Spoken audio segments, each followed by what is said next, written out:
Hey, I'm Allison Hare, and welcome to Little Left of Center, the podcast that interviews culture changers that are reshaping our world and breaking new ground.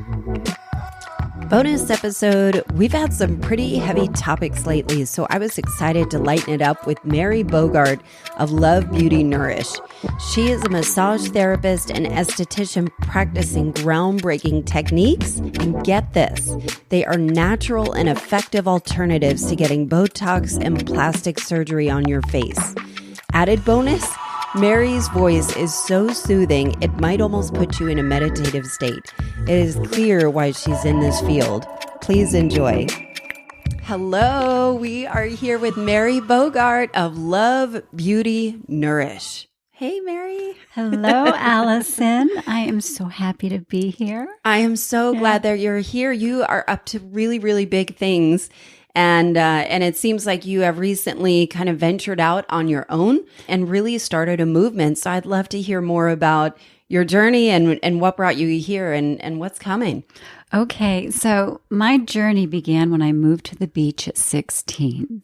I led the typical lifestyle of junk food and Coca-Cola and Doritos. Who didn't? I know, right? Yeah. But when I moved to the beach, everything began to change for me, especially when I knew I had to wear a bathing suit.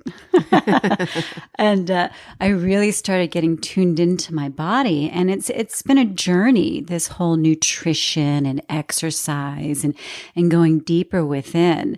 And I went to college. I did all those classic things, went to Clemson to get my master's in printing, worked in a place in Atlanta for a little bit, and I quit because it just didn't feel right. It was so toxic. And I went to massage school. So Wow. Totally shifted gears. So I think everything that we do in our life eventually comes to surface and we're able to use it. It wasn't a waste of time. Yeah. But so I went to massage school and I've been a massage therapist for 21 years. So I really got into the body and the nutritional aspect. And then it just keeps getting deeper from there. And I think that's what every journey it does is it just gets deeper and expands and you grow. And it expanded into the skincare. And it was about just when my father passed, I sensed that I needed to change things up. And plus I was getting older. So skincare came up. And so I went ahead and dived in. But I knew when I went to skincare school that I wanted to, there always has to be a purpose with what I do. And I knew that I wanted to educate people about chemicals and how they disrupt the endocrine system. There are certain chemicals that are just awful. And so that was my main purpose. But then, of course, I went in deeper and deeper. And it took me into this whole world of the tissues that lie beneath the skin. And that is where healthy skin lies, along with nutrition. It's so common for us just to think that the stuff that we put on our skin, the products, that is what keeps it healthy, but it's not. So that's kind of like my journey. And it just keeps getting deeper and better and more profound. And I'm looking at your face. You're wearing no makeup. You are gorgeous and glowy. And I would die if I walked out of the house with no makeup on, Yeah. And I don't know how much of it is conditioning that's what I'm used to, or that I feel like I have not taken care of my skin, because I feel like so much of the things we put on our skin we're trying to do the best that we can with the knowledge that we know. And I feel like now there is more of a movement to get more healthier, cleaner, less toxic products. And there's a movement with, like, I started with Chantecaille. I went to a makeup thing. I don't know if you're familiar with Chantecaille, but it's like a higher end makeup thing and skincare that was all naturally based.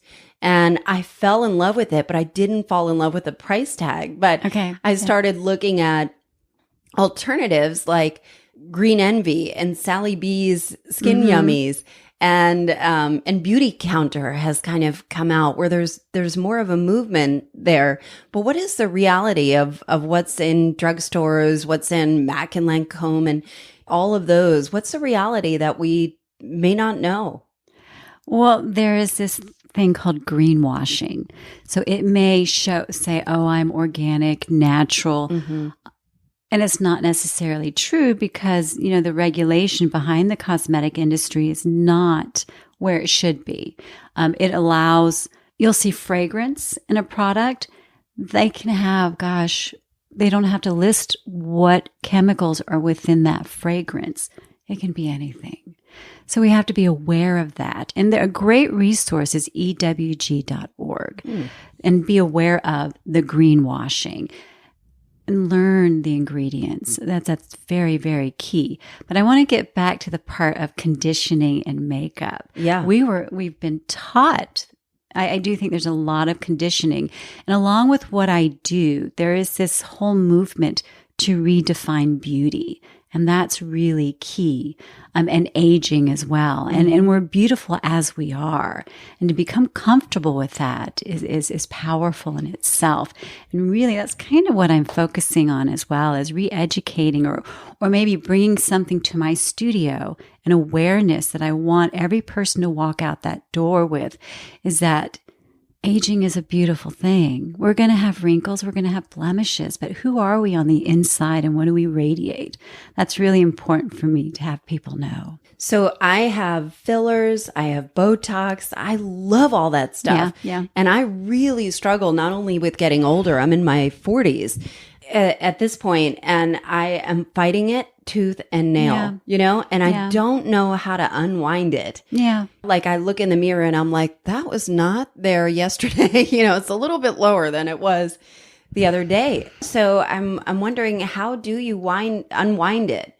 One, I think, like for me, I'll just talk about from my experience. Yeah.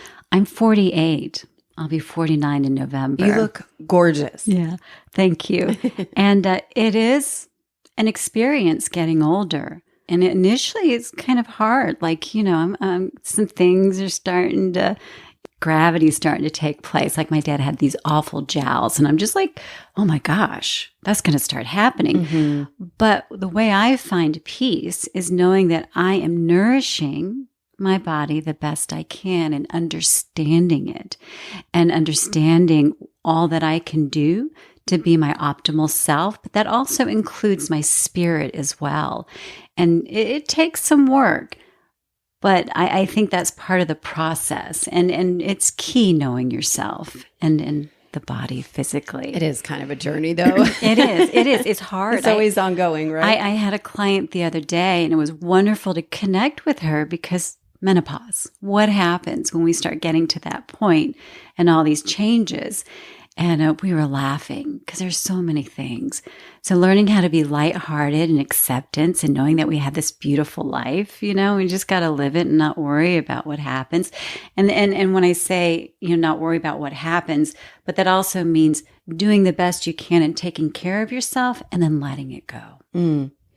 No, and I understand that too. And I think there is some wisdom that comes along with being in your 40s, that there are a lot of things that I've kind of let go. I've got a high school reunion coming up in a couple of weeks. And, I went to my trainer and he's like, how are you feeling about that? He's like, are you worried or anything? And I was like, no, I'm good. I think it is what it is. It's not like I need to prove anything at this point. And I don't know that I would have felt that way 10 years ago, So I think part of it is an evolution. And I'm curious to learn more about Love, Beauty, Nourish. Tell me about this new concept because my friend Brooke Horner, as you know, had texted me and she's like, you got to meet Mary. She is amazing and is really has this movement and has stepped out on her own to pursue this journey and this mission to allow people to lift their face without surgery, without chemicals, and be able to do it themselves. So please tell me more about Love, Beauty, Nourish. Love, Beauty, Nourish is about naturally rejuvenating techniques. More specifically, I brought in Sculptural Lift Technique. I was trained by a gentleman named Yakov, and he with his work, we focus on the muscles of facial expression, but I do intraoral work, which is the Buccal Massage. What that does. That is wild. What is it? Because I saw a video of it and I'm like, I know. Oh my goodness. What does it do? It's that working inside the mouth, the whole zygomatic as well as the buccal. What does that mean? The zygomatic, all right, so this is a zygomatic arch, and there's these muscles, the zygomatic major and minor, that attach. And I believe plastic surgeons probably rely on those muscles and really lifting. So it helps release the muscles, gets the circulation and then lymphatic flowing. And it's also like passive fitness for the face. So it's going to just really help tone and create a healthier environment for the tissues. All the stagnation is moved out. Circulation is brought in, everything is oxygenated, there's nutrients feeding the cells, and the lymphatic system really helps move things along and gets all that toxic buildup out. And so you're toner, you're tighter, lifted, and being able to work inside the mouth is just a wonderful angle to get to all those other muscles from the inside.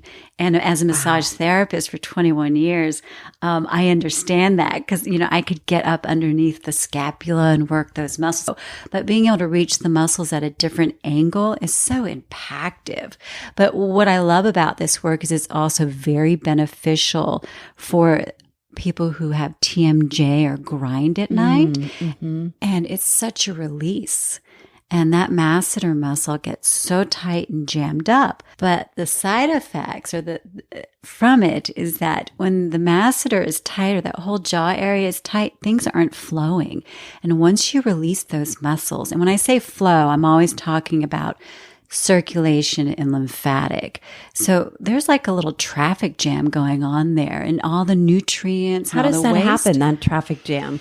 So the lymphatic drains through that area. So when things are constricted, just like with massage in your body, when the muscles are restricted, everything is not able to flow. Do you think that happens from just stress too? Oh, you mean as in why the jaw gets so tight? Yes. Oh, probably is stress. Because I always say, the things that we hold back and we don't truly want to say, that could be part of it too.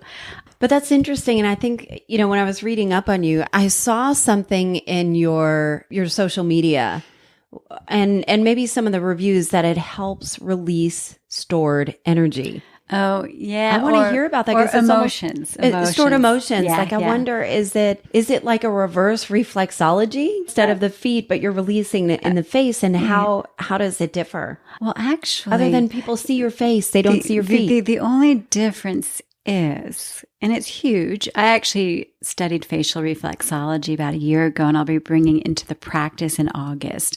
So, what is it called? There's Dien Chan zone. So we work the zones of the systems on the face, and the difference is it's right here by the central nervous system. So the effects it's immediate. So the reflexes, it's just immediate. And that's why when people get facials, they get so relaxed as well, because it's all right here by the central nervous system. So things don't have to travel very far. We do hold emotion in our face as well as our body. And so when we release these muscles, like I always warn my clients, you might feel a bit of sadness, or you might want to laugh, or you might want to cry. But don't hold back from feeling that. But you don't need to go down that rabbit hole of trying to understand what that sadness is. Just let it go. What does that mean? Yeah. Just let it go. Because, like when we quiver, like when we want to cry, this area kind of quivers, and then we stop and we hold it back. It needs to be released. But if it isn't released, it just stays stagnant and gets stored. But what I do know is that it does happen, and people experience things on the table. And when they get off of that table, it always amazes me. They seem so liberated and awakened, and they just feel awesome. And I want to go back to the products for a minute, like the products that we put on. And there are people that listen that are outside of Atlanta. You have a studio in Atlanta now. Yes. So congratulations on that. But there's a lot of misinformation out there. People are trying to do the best that they can with what they know. Yeah. But how do they find the best products? How do they find something that's going to work for them? Understanding your philosophy with yourself is also very important in what works for you. And that being said, there are resources that you can go to. And if you're like me, deeply green and organic, and luckily there's a lot of those influencers out there. One, This Organic Girl, Root and Revel, resources that you can rely on to help guide you into the direction that you desire to go into. And then, of course, there's EWG.org, Skin Deep, that educates you about the chemicals and what you put on your body. Now, to say what specific line works for you, That's the part you have to kind of explore. And this is going to sound a little woo-woo, but you got to trust your gut and where you're guided to. And it may not necessarily make sense to use this particular line, but if you feel drawn to it, try it out. I use this wonderful line, Laurel Whole Plant Organics, that has no synthetics in it. But it was kind of like a guessing game. But I had to, I explored, and now I finally have arrived to what I'm peaceful with. What do you know that you wish people could know? I wish people knew about the tissues that lie beneath the skin and what happens, that whole ecosystem, because if they did, they would have such an aha moment. So what happens beneath the skin? But if people could understand the circulation and the lymphatic system that lies beneath the skin, and how that is what really helps in creating healthy skin versus product, and also nutrition. It's nutrition and working with the circulation lymphatic is just powerful. Like I just took a class called Connective Tissue Massage. And what that does is it releases the connective tissue, the fascia within it, to break up those restrictions. And when breaking up those restrictions, everything is able to snap back into place. The circulation is able to move freely along with the lymphatic. And it's just amazing. And in traditional skincare, we don't focus on that. And it is coming more to mainstream, so it's going to merge beautifully. But people always think, oh, I have a zit, right? Right. I need to do this on the outside. But what's important is getting that lymphatic stimulated so it can pull that infection and move it along versus popping it and irritating the skin, the tissues underneath, and creating more irritation. So I've seen more on the markets about the jade rollers and all kinds of rollers. Is that part of what you mean? Or do you think those are great? And how do you figure out what stone or what minerals? So whether it's rose quartz or jade or tiger's eye. I have no idea. So I haven't gotten deep down into the stones. But I do love the jade roller and the gua sha, and also facial massage. What is gua sha? Gua sha is an ancient Chinese, technique. They would always do it on the body. Acupuncturists do it on the body. But Dr. Ping Zhang created a technique for the face. And she created with a stone, of course, jade, very rejuvenating for the skin. And what it does, it's a particular protocol that helps address the tissues beneath the skin. And so help, breaking up the fascia and getting the blood and the circulation moving. And so that helps create the healthy tissues beneath so that you radiate and you have that natural glow. But more importantly, the tissues are working in an optimal way. It sounds so amazing that, people go to a facial to clean out their skin. And I feel like yours is so much more of a mind, body, holistic. I know that's part of your journey is to have more of a holistic approach where everything is aligned. And it makes so much sense because it's your face. That's what faces the world every day.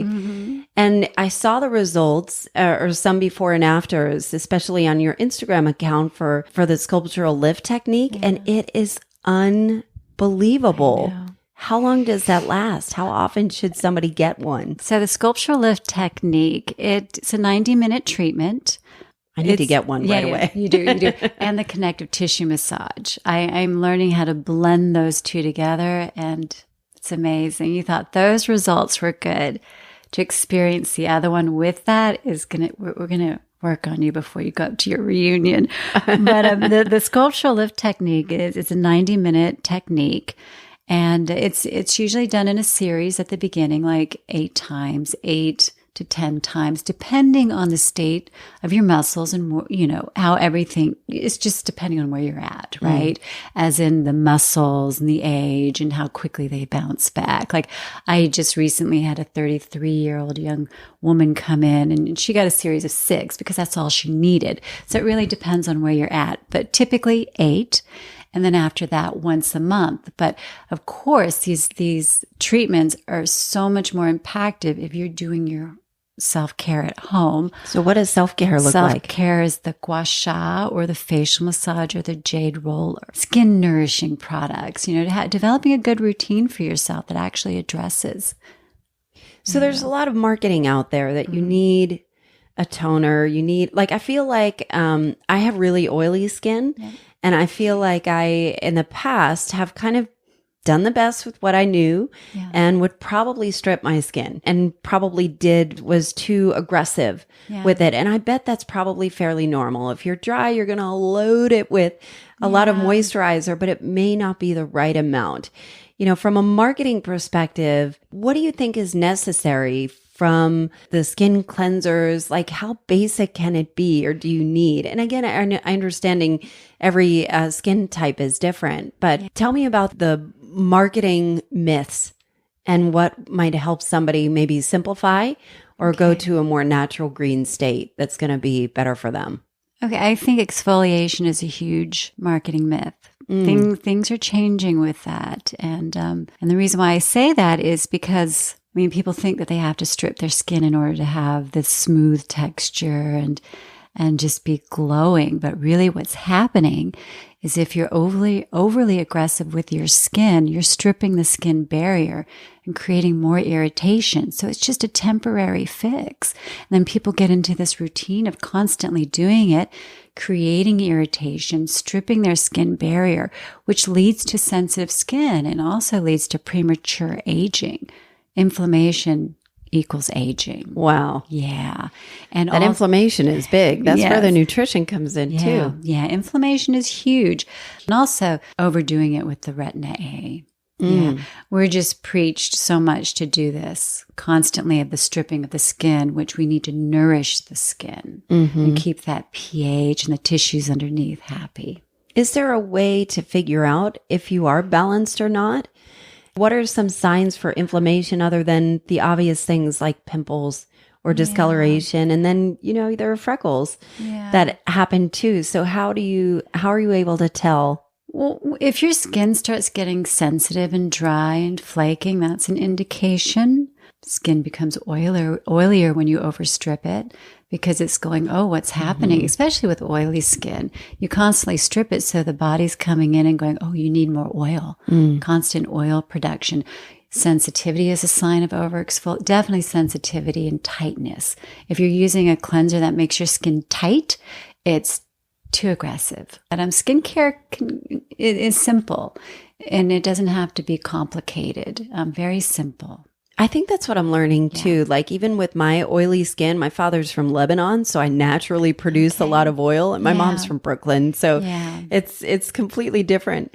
My oily skin, I'm learning about putting oil on it, and it's so much better. Yes, you know, it's so much better. That's what I was going to mention about putting oil on your skin and oily skin. Like argan oil or whatever it is. Like, you know, that's a huge, you know, a lot of people think, oh my gosh, I can't put oil on my face and I have oily skin. I can't do an oil cleanser.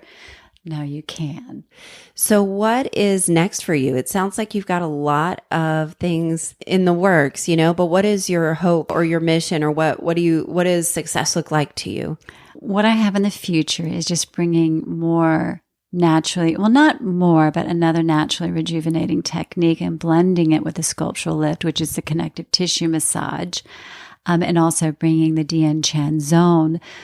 Is that here? Is there a lot of that here? Because I've never heard of that. No. Yeah. I think I'm the only one in there. There might be two other people that are able to do the sculptural lift with the Buccal Massage, because only massage therapists can get inside the mouth. For me, success is about just teaching people how to take care of their skin, the tissues that lie beneath, and to really just share this with people. I just want to see my clients every week, educate them, and create moments for them to where they have transformative experiences and walk out of Love, Beauty, Nourish more authentic and whole. That's what success looks like for me, is that each person gets off that table and experiences that and brings, you know, them closer to their inner self. That couldn't be more beautifully said. That's what everybody wants, that you make a difference, you make an impact, you know, especially making it so profoundly on a table in your presence. And it sounds like you've got, even on your Instagram, that it's even more educating as well, beyond just the people that are are there for you. So I imagine it's kind of a movement. It is a movement, but there are some great resources out there. Some estheticians that have been in this movement for a very long time. And I highly recommend that people follow these women because they provide so much information. And one of it, this lady's Angela Peck at Holistic Skincare, and she is phenomenal to follow. And because she's been in, I think, over 18 years. And she's been in this movement for a long time, and I respect her highly and learned so much from her. So how can people find you?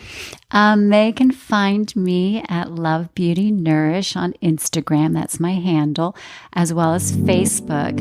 Yeah, that's how they can find me. And I'm located in Sandy Springs on Hammond Drive. That is exciting. Thank you so much, Mary. And we're so glad you could be here today. Thank you. I hope you enjoyed my chat with Mary Bogart from Love Beauty Nourish. She had a ton of resources that I've linked for you in the show notes. And if you know some folks that are interested in the topic, please share it generously. Please also consider writing a positive review on Apple Podcasts or wherever you listen. It helps me continue to attract the best guests. As always, thank you for listening, and I'll see you next week.